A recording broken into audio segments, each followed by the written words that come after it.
بسم اللہ الرحمن الرحیم۔ شروع اللہ کے نام سے جو نہایت مہربان اور رحم والا ہے۔ السلام علیکم۔ آج کا قصہ حضرت ابراہیم علیہ السلام کے پہلے بیٹے حضرت اسماعیل علیہ السلام کا ہے۔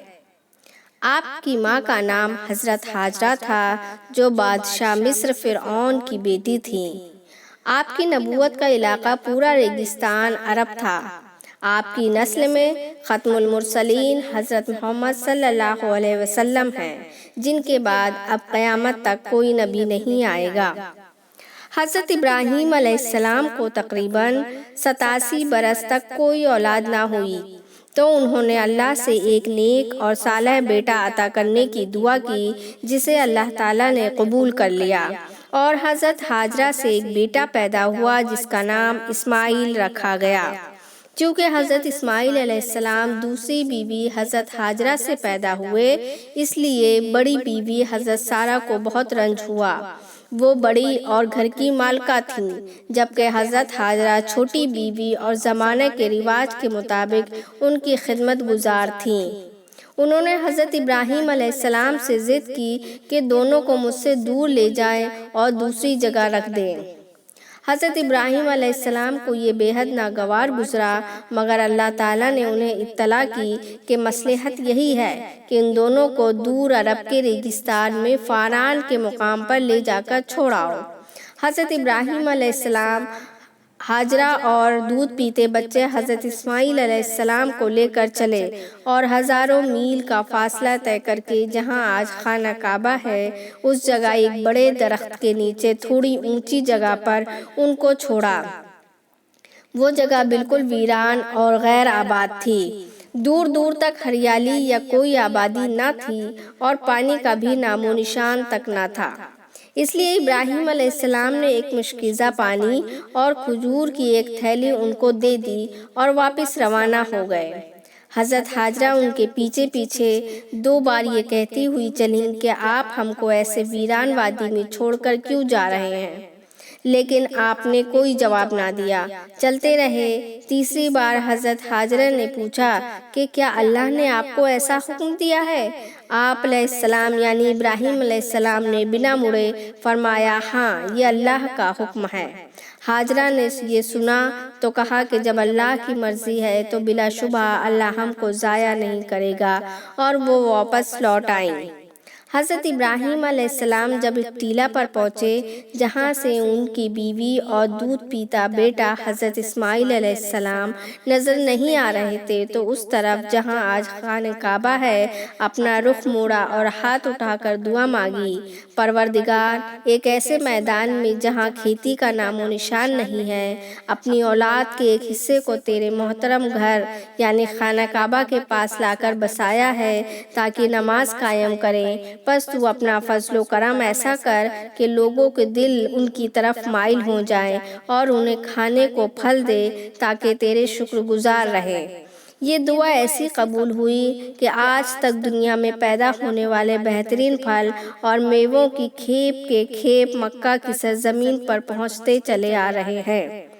حضرت ہاجرہ کچھ دنوں تک تھیلی سے کھجوریں اور مشکیزہ سے پانی کھاتی پیتی اور حضرت اسماعیل علیہ السلام کو دودھ پلاتی رہیں، لیکن جب یہ دونوں چیزیں ختم ہو گئیں تو وہ سخت پریشان ہو گئیں۔ بھوکے رہنے کی وجہ سے دودھ بھی نہ ہوتا تھا۔ جب بچہ بھوک سے بے تاب ہو گیا تو قریب کی پہاڑی صفا پر چڑھیں کہ شاید کوئی آدمی یا پانی نظر آ جائے، لیکن کچھ نظر نہ آیا۔ پھر بچے کی محبت میں دوڑ کر نیچے آ گئیں اور بچہ کو روتا دیکھ کر دوسری طرف کی پہاڑی مروہ پر چڑھ گئیں۔ وہاں بھی جب کچھ نظر نہ آیا تو دوڑ کر بچے کے پاس آ گئیں کہ ایسا نہ ہو کہ کوئی موذی جانور یا بھیڑ وغیرہ بچے کو نقصان پہنچائے۔ اسی طرح حضرت ہاجرہ 7 بار صفا اور مروہ کی پہاڑیوں پر دانہ پانی کی تلاش میں چڑھیں اتریں۔ آخری بار جب وہ مروہ پہاڑی پر تھیں تو کانوں میں ایک آواز آئی۔ واپس لوٹ کر آئیں تو دیکھا کہ پانی کا چشمہ ابل پڑا ہے، پانی چاروں طرف بہنے لگا۔ تو حضرت ہاجرہ نے اس اندیشے سے کہ پانی بہہ کر ضائع نہ ہو جائے، اس کے چاروں طرف باڑھ یعنی میل باندھ دی اور کہا کہ زم زم یعنی رک جا رک جا۔ حضرت ہاجرہ کے اس فعل کو اللہ تعالیٰ نے اتنا پسندیدہ فرمایا کہ صفا اور مروہ کی پہاڑیوں پر تیز چال چلنے کو حج کا اہم رکن قرار دیا ہے۔ حضرت ہاجرہ نے سیر ہو کر زمزم کا پانی کو پیا، پھر اسماعیل علیہ السلام کو دودھ پلایا۔ فرشتے نے حضرت ہاجرہ سے کہا کہ خوف اور غم نہ کر، یہ مقام بیت اللہ ہے جس کی تعمیر اس بچے اور اس کی باپ کی قسمت میں مقدر ہو چکی ہے، اسی لیے اللہ تعالیٰ اس خاندان کو ہلاک نہ کرے گا۔ زمزم کے چشمے کی وجہ سے پرندے وہاں اڑ کر آنے لگے۔ اس وادی کے قریب بنی جرہم کا قافلہ پانی کی تلاش میں تھا۔ پرندوں کو اڑتا دیکھ کر پانی کا یقین کر کے وہ آ گیا اور حضرت ہاجرہ سے وہاں قیام کی اجازت مانگی۔ حضرت ہاجرہ نے انہیں ٹھہرنے کی اجازت دے دی، لیکن کہا پانی کی ملکیت میں تم لوگوں کا کوئی حصہ نہ ہوگا۔ انہوں نے 7 عدد بکریاں حضرت ہاجرہ کو معاوضہ میں دیا اور قبیلہ کے سارے لوگوں کو بلا کر بس گئے۔ حضرت اسماعیل علیہ السلام رہتے کھیلتے اور ان کی زبان سیکھتے رہے جو کہ عربی تھی۔ بڑے ہونے پر اسی قبیلے کے سردار نے اپنی بیٹی کی شادی حضرت اسماعیل علیہ السلام سے کر دی۔ اگلے کچھ عرصے بعد حضرت ہاجرہ کا انتقال ہو گیا۔ اس دوران میں حضرت ابراہیم علیہ السلام فلسطین سے آ کر حضرت ہاجرہ اور حضرت اسماعیل کی خبر گیری کرتے رہے، کیونکہ آپ کا مستقل قیام حضرت سارہ کے ساتھ فلسطین میں رہا۔ اس طرح یہ ویران اور بے گھاس و پانی کی زمین آباد ہو گئی اور آگے چل کر مکہ معظمہ کی سرزمین ہونے کا رتبہ حاصل کیا۔ نبی اکرم محمد صلی اللہ علیہ وسلم نے فرمایا کہ ہم گروہ انبیاء اپنے اپنے مراتب کے اعتبار سے امتحان اور آزمائش میں ڈالے جاتے ہیں۔ حضرت ابراہیم علیہ السلام کو اللہ نے اپنا دوست بنایا ہے۔ اس مرتبے کو پہنچانے کے لیے ان کو سخت امتحان سے گزارا۔ پہلا امتحان تو نمرود کے حکم سے آگ کے سمندر میں ڈال دیا جانا تھا، جس میں آپ کامیابی سے گزر گئے۔ دوسرا امتحان آپ نے اس وقت کے اکلوتے دودھ پیتے بچے اسماعیل کو ان کی ماں کے ساتھ فاران کے ریگستان عرب میں ایسی جگہ چھوڑ آنا تھا جہاں نہ کوئی آدمی، نہ آدمزاد، نہ ایک بوند پانی، نہ ایک دانہ کھانا، نہ چرند پرند، ظاہری طور پر اسباب زندگانی سے بالکل خالی۔ پھر بھی چھوڑنے کے بعد رخصتی کلمات تک نہ کہے کہ ایک باپ اور شوہر کی محبت انہیں چھوڑ کر چلے آنے میں رکاوٹ نہ ڈالے۔ اور اب تیسری سب سے بڑی آزمائش، یعنی اپنے ہی ہاتھوں اپنی بڑی اور اکلوتی اولاد کو اللہ کی راہ میں ذبح کر دینے کا حکم تھا۔ اس میں بھی پورا اترنے والا خلیل اللہ یعنی اللہ کا دوست ہی ہو سکتا ہے۔ حضرت ابراہیم علیہ السلام نے مسلسل 3 راتوں تک خواب میں دیکھا کہ اپنے عزیز بیٹے کو ذبح کر رہے ہیں۔ انبیاء کرام کے خواب عام لوگوں کے خواب کا درجہ نہیں رکھتے، بلکہ اللہ کا اشارہ ہوتے ہیں۔ آخری بار آپ کا دل جم گیا کہ اللہ تعالیٰ بیٹے کی ہی قربانی مانگتا ہے، لیکن ابھی بیٹے کی رضامندی باقی تھی۔ اس وقت حضرت ہاجرہ زندہ تھیں اور حضرت اسماعیل چلنے پھرنے دوڑنے کے لائق ہو گئے تھے۔ حضرت ابراہیم علیہ السلام نے بیٹے اسماعیل کو ساتھ لیا اور مکہ سے باہر مینا کی پہاڑیوں میں پہنچے تو اسماعیل سے اپنا خواب بیان کیا اور کہا کہ پیارے بیٹے، میں نے خواب میں اپنے آپ کو تجھے ذبح کرتے ہوئے دیکھا ہے، اب بتاؤ تمہاری کیا مرضی ہے؟ اسماعیل نے جواب دیا، ابا جان، جس بات کا آپ کو حکم ملا ہے اس پر عمل کیجیے، اللہ نے چاہا تو مجھ کو صبر کرنے والا ہی پائیں گے۔ حالانکہ اس دوران ابلیس نے 3 مرتبہ انسانی شکل میں آ کر حضرت ہاجرہ اور اسماعیل کو بہکانے کی کوشش کی تھی، لیکن اسے پھٹکار ہی ملی۔ اسماعیل نے رائے دی کہ ابا جان، آپ مجھ کو پیشانی کے بل زمین پر لٹائیے اور اپنی آنکھوں پر پٹی باندھ لیجیے، کیونکہ ایسا نہ ہو کہ عین وقت پر میرا چہرہ دیکھ کر باپ کی محبت اس کام میں رکاوٹ ڈال دے۔ حضرت ابراہیم علیہ السلام نے ایسا ہی کیا۔ بیٹے کو پیشانی کے بل لٹا کر گردن پر جیسے ہی چھری چلائی، اسی وقت اللہ کی طرف سے آواز آئی کہ اے ابراہیم، تو نے خواب کو سچ کر دکھایا، کیونکہ خواب میں دیکھا تھا کہ ذبح کر رہے ہیں، یہ دیکھا نہیں تھا کہ ذبح کر دیا ہے۔ بے شک ہم نیکی کرنے والوں کو ایسا ہی اجر دیتے ہیں۔ در حقیقت یہ کھلا اور کٹھن امتحان ہے جس میں تم پورا اترے۔ ہم نے ایک بڑی قربانی فدیے میں دے کر بچے کو چھڑا لیا۔ حضرت ابراہیم علیہ السلام نے بچوں کو چھوڑ دیا اور دیکھا کہ ایک مینڈھا کھڑا ہے جس کی قربانی ابراہیم علیہ السلام نے دی۔ دنیا کے تمام صاحب نصاب مسلمانوں پر حضرت ابراہیم علیہ السلام کی اس سنت پر عمل کرتے ہوئے قربانی کو واجب کر دیا گیا ہے، اور جن 3 جگہوں پر شیطان نے بہکایا تھا، رسول صلی اللہ علیہ وسلم کے ذریعے ان جگہوں کو نشانی بنا کر وہاں شیطان کو کنکڑی مارنے کا کام ہر حاجی کے لیے لازمی قرار دے دیا گیا ہے۔ حضرت ابراہیم علیہ السلام کی عمر جب 95 سال کی ہوئی اور حضرت اسماعیل کی 8 برس کی، تب اللہ کا حکم ہوا کہ مردوں کا ختنہ کرو۔ اس وقت تک حضرت اسحاق پیدا نہیں ہوئے تھے۔ آپ نے تعمیل ارشاد الہی میں خود اپنا ختنہ کیا، اس کے بعد اسماعیل علیہ السلام اور اس کے بعد گھر کے سارے غلاموں اور نوکر چاکر مردوں کا ختنہ کا طریقہ حضرت جبریل علیہ السلام نے بتایا۔ جب ہی سے مسلمانوں میں مردوں کا ختنہ کرنا لازمی قرار دے دیا گیا ہے، جو قیامت تک جاری رہے گا۔ حضرت ابراہیم علیہ السلام اگرچہ فلسطین میں ہی مستقل قیام فرماتے تھے، مگر اپنی بیوی ہاجرہ اور بیٹے اسماعیل کا حال چال لینے اکثر مکہ میں آتے رہتے تھے۔ اسی دوران اللہ کا حکم ہوا کہ بیت اللہ کی تعمیر کرو۔ آپ علیہ السلام نے حضرت اسماعیل علیہ السلام سے تذکرہ کیا اور دونوں باپ بیٹوں نے مل کر کعبہ کی تعمیر شروع کر دی۔ ایک روایت کے مطابق بیت اللہ کی پہلی بنیاد حضرت آدم علیہ السلام کے ذریعے رکھی گئی تھی، مگر ہزاروں سال گزر جانے پر وہ جگہ بے نشان ہو چکی تھی۔